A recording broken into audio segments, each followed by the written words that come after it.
ईश्वर से हमें कैसी कैसी प्रार्थनाएं करनी चाहिए, ये हमारा विषय चल रहा था।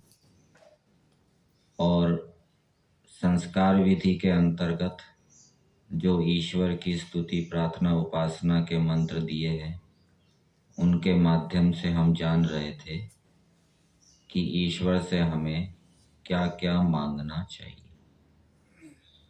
जैसे ये मंत्र है, अग्ने नय सुपथा राय। इस मंत्र में क्या बताया, ईश्वर से क्या क्या मांगना चाहिए। कभी कभी ऐसा होता है, हमें धर्म अधर्म, कर्तव्य अकर्तव्य के विषय में संशय हो जाता है, समझ में नहीं आता क्या करें क्या ना करें।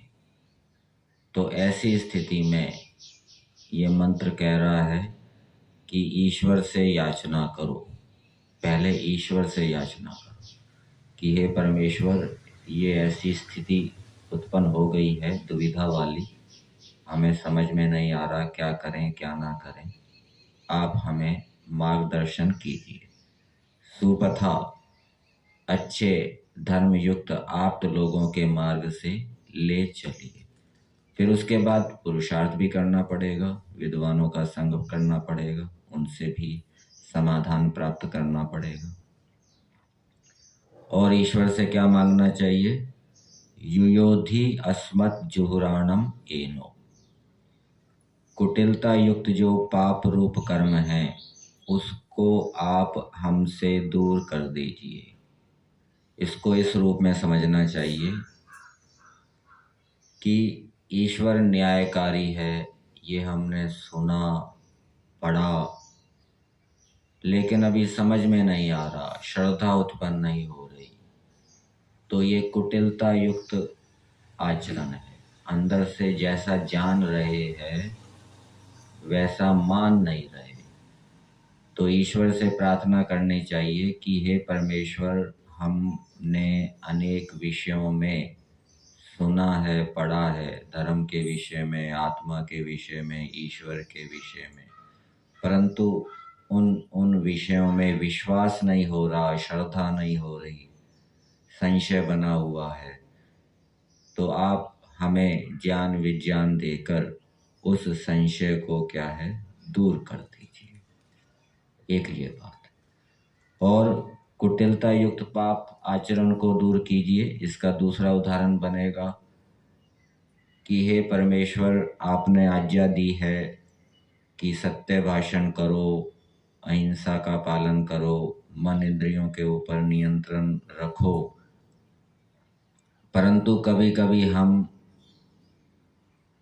लोभ के कारण या असामर्थ्य के कारण या कुसंस्कारों के कारण झूठ बोल देते हैं,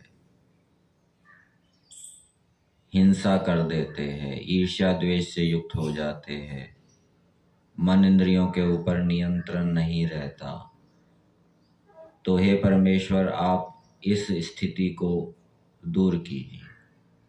हम जिस जिस अच्छे आचरण को जानते हैं, सदा वैसा ही उसको हम वाणी से, शरीर से करते रहें। फिर क्या मांगना चाहिए, इस मंत्र में बताया, भूयिष्ठान ते नमा उक्तिम विधेम, कि हे परमेश्वर, हम नम्रता पूर्वक आपकी स्तुति सदा करते रहें।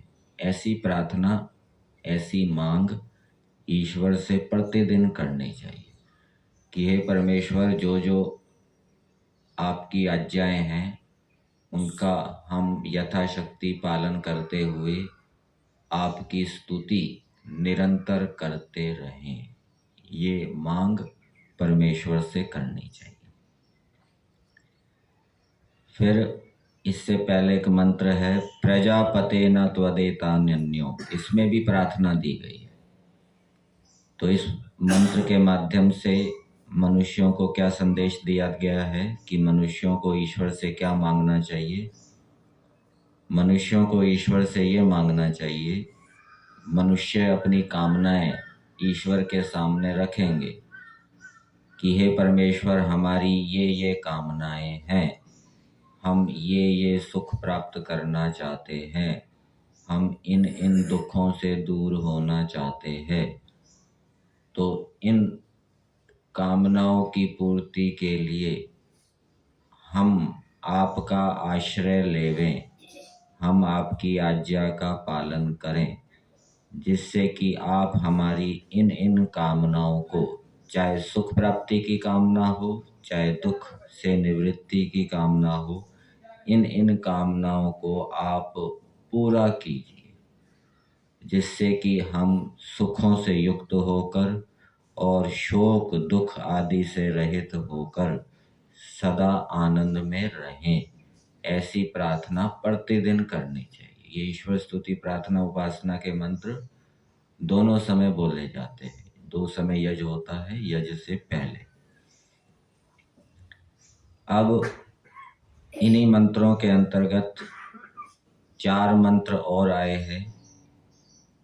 हिरण्यगर्भः समवर्तत आग्रे, इससे लेकर येन द्यौरुग्रा पृथ्वी च दृढ़ा। तो इन 4 मंत्रों में भी 4 प्रार्थनाएं की गई है। कस्मै देवाय हविषा विधेम, ये स्तुति और प्रार्थना से युक्त वाक्य है। तो इसमें क्या प्रार्थना की गई है? 4 प्रकार के इनके अर्थ किए गए हैं अलग अलग। तो पहला अर्थ क्या किया? पहले ईश्वर से क्या मांगना चाहिए कि हे परमेश्वर, हम योगाभ्यास से आपकी विशेष भक्ति किया करें और अति प्रेम से आपकी विशेष भक्ति किया करें, अर्थात आपकी आज्ञा का पालन करें। तो हम कौन? यहाँ आया ना, कस्मै देवाय हविषा विधेम। ये विधेम क्रियापद है, ये उत्तम पुरुष का बहुवचन है। तो कर्ता कौन हो गया? वयम, हम। तो हम कौन? तो इसके विषय में संस्कार विधि में गृहस्थ आश्रम प्रकरण में एक मंत्र दिया है। मंत्र है सहृदयम सामनस्यम अविद्वेषम कृणोमि वह, अन्यो अन्यम अभिहर्यत वत्सम जातम इव अग्न्या।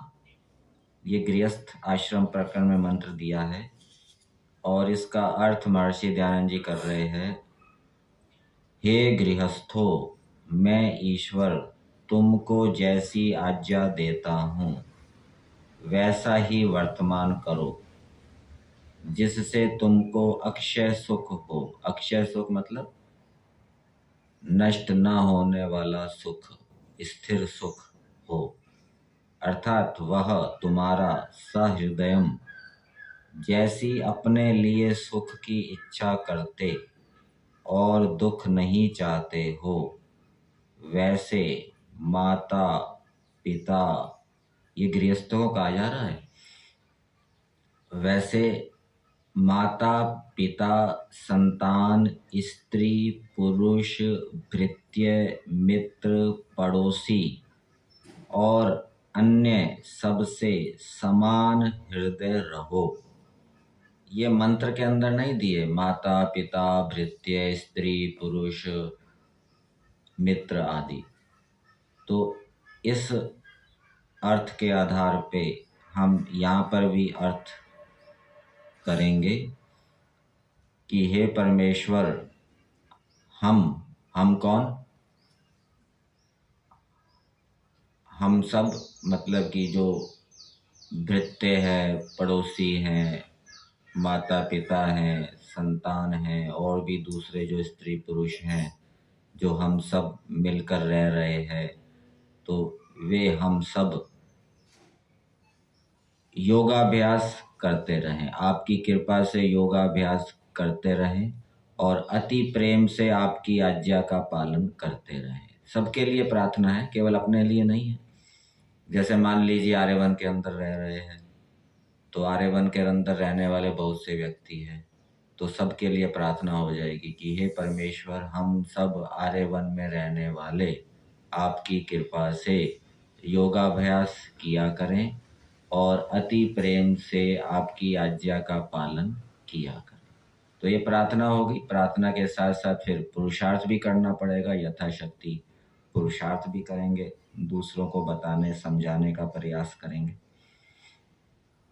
फिर कस्मै देवाय हविषा विधेम, ये दूसरे मंत्र में भी आया है, इससे अगले मंत्र में।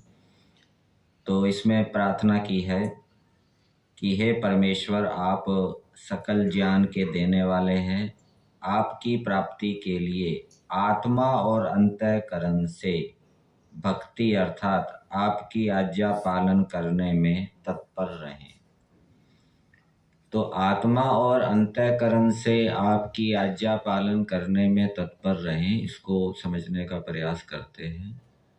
एक तो अंतःकरण से आपकी आज्ञा पालन करने में तत्पर रहें, इसका अर्थ हो जाएगा कि आपकी आज्ञा का पालन करने की हमारी इच्छा हो, उस इच्छा से युक्त हो।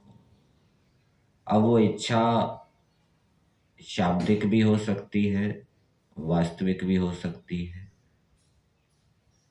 आपकी आज्ञा पालन करने की इच्छा या आपकी आज्ञा का पालन श्रद्धा पूर्वक भी हो सकता है, अश्रद्धा पूर्वक भी हो सकता है। जब अंतःकरण से ईश्वर की आज्ञा का पालन हम कर रहे हैं तो इसका मतलब क्या होगा? अभी हम अप्रीति से, अश्रद्धा से, बल से, भय से ईश्वर की आज्ञा का पालन कर रहे हैं। और जब ये होगा कि आत्मा और अंतःकरण से, तब आत्मा जुड़ गया, तो इसका अर्थ हो जाएगा श्रद्धा से आत्मा भी जुड़ा है, अंतःकरण भी जुड़ा है। तो जो अश्रद्धा से ईश्वर की आज्ञा का पालन कर रहे हैं वो क्या प्रार्थना करेंगे कि हम श्रद्धा पूर्वक आपकी आज्ञा का पालन करें।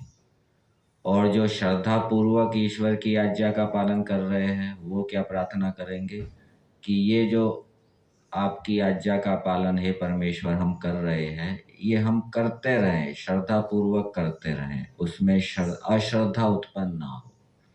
और ये प्रार्थना सबके लिए होगी। सब जो भी हमसे संबद्ध व्यक्ति हैं, स्त्री पुरुष जितने भी हैं, वे सब श्रद्धा पूर्वक हे परमेश्वर आपकी आज्ञा का पालन करते रहें। तो इससे हृदय के अंदर क्या है? विशालता आती है, संकुचित जो दृष्टिकोण है वो दूर होता है। फिर इससे अगले मंत्र में प्रार्थना की है, हे सकल ऐश्वर्य के देने वाले परमात्मा, आपके लिए अर्थात आपकी प्राप्ति के लिए हम अपनी सकल उत्तम सामग्री से विशेष भक्ति करें। तो जितनी भी हमारे पास उत्तम उत्तम सामग्री है उन सब को हम आपकी आज्ञा का पालन करने में लगा दें। जो भी उत्तम उत्तम पदार्थ हमारे पास हैं उनको आपकी आज्ञा पालन में लगा दें। वो पदार्थ जड़ भी हो सकते हैं, चेतन भी हो सकते हैं। जो हमारे पास उत्तम उत्तम चेतन हैं, उत्तम उत्तम व्यक्ति हैं, उनको हम आपकी आज्ञा पालन में लगाएं। और जो जड़ पदार्थ हैं, उत्तम हैं, उनको भी आपकी आज्ञा का पालन में लगाएं। और ईश्वर की आज्ञा पालन क्या है? देव पूजा, संगतिकरण और दान, यज्ञ। ठीक है ना? देवों की पूजा में हम उत्तम उत्तम पदार्थों को लगाएं आपकी कृपा से। संगतिकरण में हम उत्तम उत्तम पदार्थों को लगाएं। और दान देने में भी क्या है? हम उत्तम, हमारे पास जो उत्तम उत्तम पदार्थ हैं उनको हम क्या है? लगाएं दान देने में। हम खुद सहयोग नहीं कर सकते तो हमसे संबद्ध जो उत्तम व्यक्ति हैं उनको हम प्रेरित करेंगे कि आप सहयोग करिए, ये अच्छा काम है, ये ईश्वर की आज्ञा है, इस रूप में।